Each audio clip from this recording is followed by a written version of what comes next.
What's going on, everybody? Welcome back to another quick episode of Up for the Journey.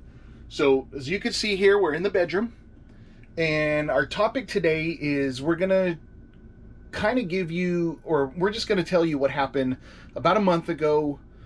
Our slide here in the bedroom wouldn't close. Quick story.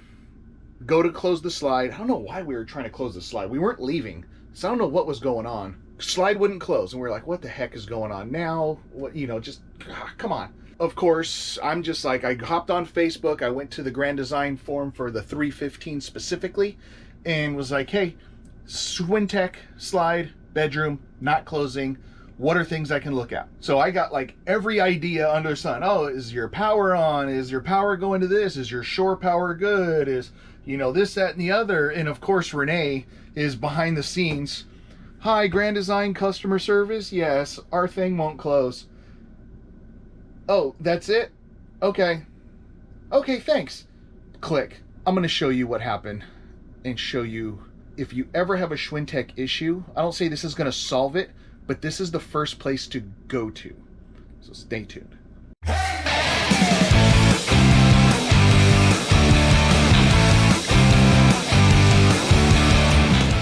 So like I said, on Facebook, I got every answer other than the one thing to go look at.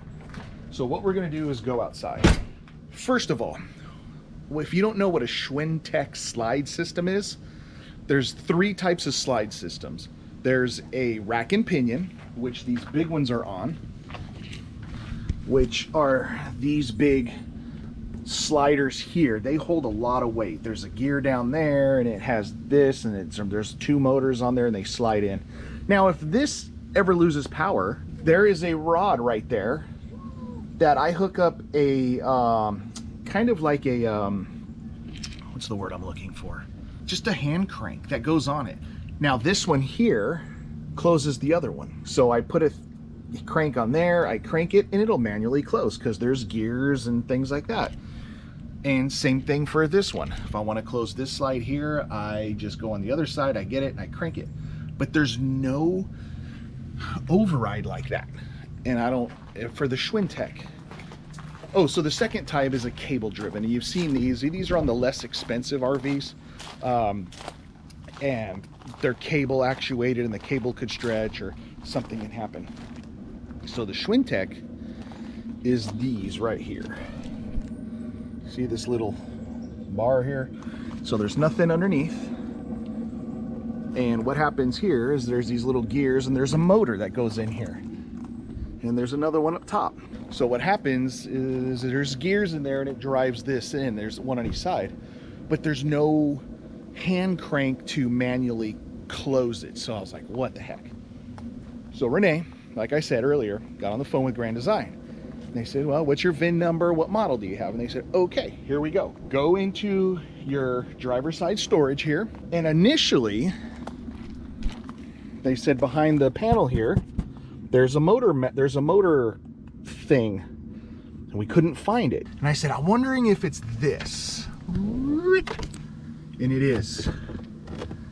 That is a dual motor synchronous velocity slide controller by Lippert.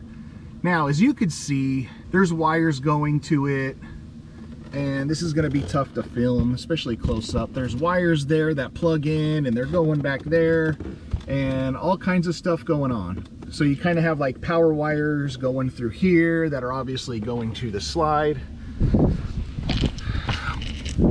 But for ease of filming, I'm just going to talk over the picture of that because I can't sit here and look up and show you and know I'm getting the proper picture. So let's go back inside. I'm going to show you a picture, and I'm going to show you what we found. Now that we're back inside, as you can see the picture here, there is a few things going on the right and left side of this controller. That's the main power in the ground coming in. And on the bottom, on the right hand side and the left hand side here, you see motor 1, motor 2, and then switch, extend and retract.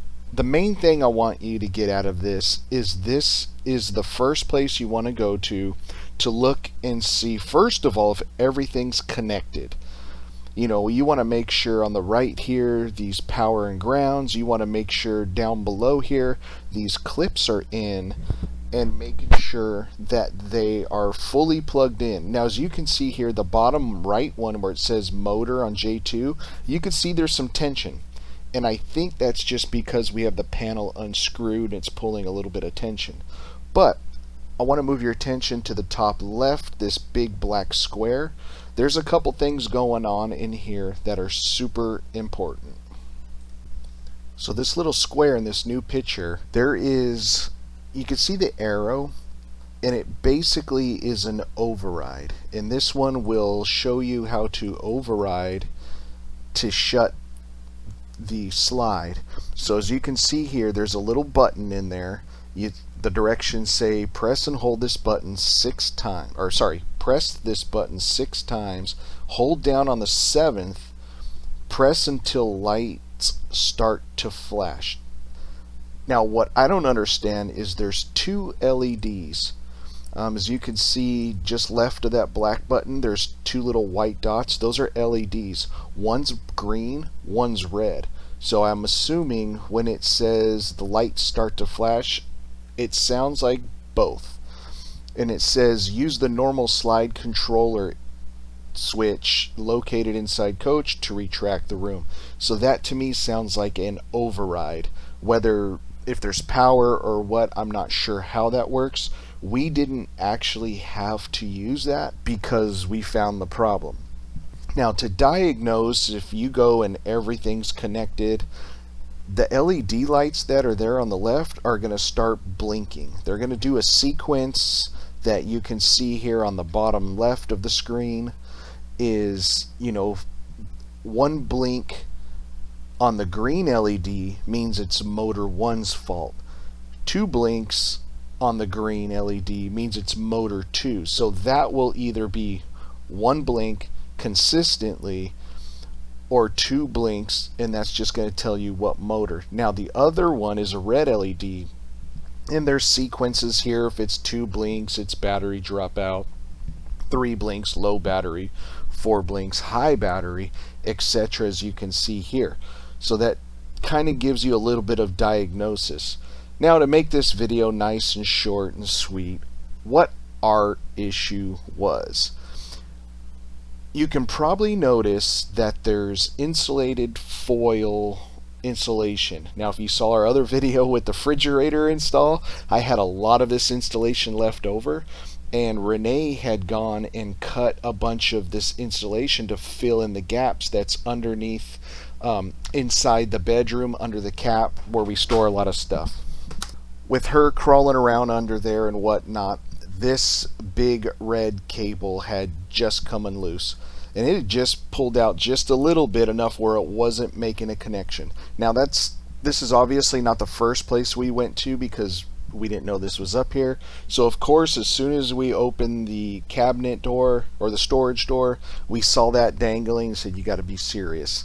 So we plugged that right in. Renee went right back inside, and guess what?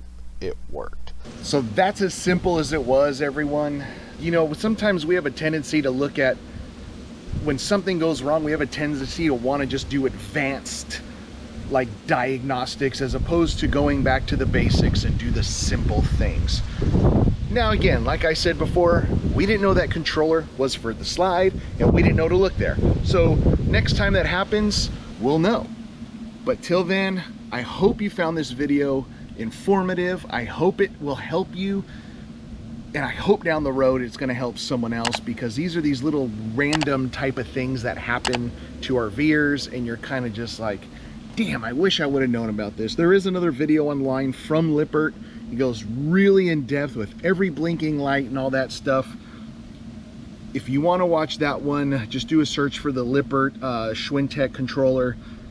It's an older video. It serves a purpose. So this one here, I just wanted to bring attention to, again, what happened to us in the real world, what we found out, and whatnot.